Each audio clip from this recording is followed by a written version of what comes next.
Hey guys, here is a help video for Navigator Session number 12. We are switching gears a little bit. We're working on some work around measurement.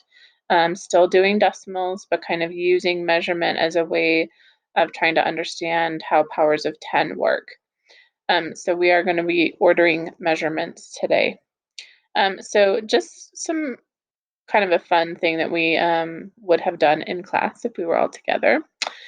For this opening problem, some ways of kind of eyeballing or thinking about how you could measure things is you could use the width of your hand. So if you hold your hand up like this, from one corner kind of across, that's about zero point 0.1 meters. So if you think about a big yardstick or meter stick that we would use in math class to make a poster or something like that, um, this is about 1/10 of it, 0.1. Okay. The next one on there talks about how you have the width of your pinky finger. So if I hold up my pinky finger from the end to the end, I'm thinking about this being 0.01 or 1/100th. So in theory, I would think that it would take 10 pinkies for me to lay side by side to fill in my hand all the way across, same length. Okay. My pencil lead starts to get really tiny. So my pencil lead is about 1/1000th or 0.001 of a meter. And then a piece of paper, so the width of a piece of paper, or even thinking about like a piece of hair where we're starting to get super, super tiny, that would be 0.0001 or 1/10,000th of a meter.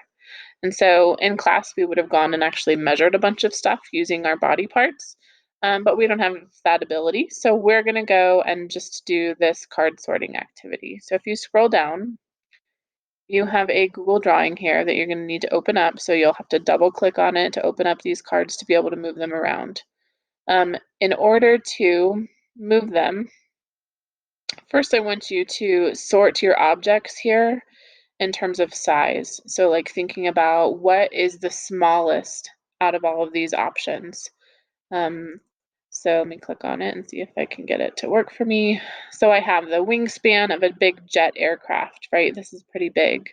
Or the height of a mountain, or the length of this telephone in its receiver, this length of the stapler, or the diameter of an eye of a fly, the width of my thumb, the height of a door, the height of a tall skyscraper, the distance from the Earth to the moon, the length of a big semi truck, the height of a desk, or the distance between the two farthest places on the Earth. Which of these things would be the smallest? And so you're going to go ahead and start moving these things around. Well, I know this, the fly eye, flies are tiny. And so this is going to be the smallest. And so I'm going to start to kind of reorganize these and make these go in order from smallest to biggest.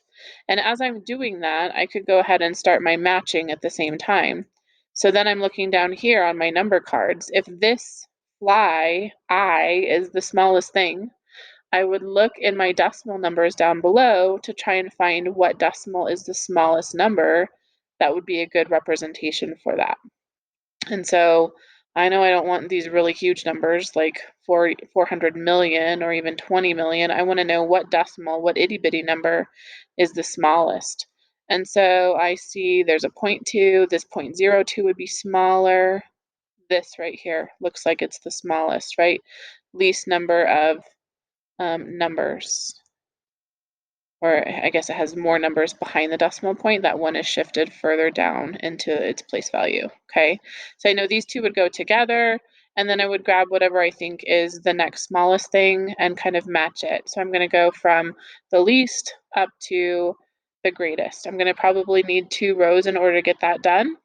But when you finish, when you save and close it, your work will be saved right where it was. So I have all those cards exactly as you had placed them and can kind of see it from there. Really try hard not to delete those cards so that we can keep everything on there, okay? And then as you move down, you'll be able to check your answers and see how you did. So I made it tiny on purpose to try and get you not to look at it first. So go and just double click on mine and you can see how you did. And then you just have a reflection today. So today I struggled most with What were you doing that you struggled the most with in this lesson? That's it for today, and I will talk to you later. Bye.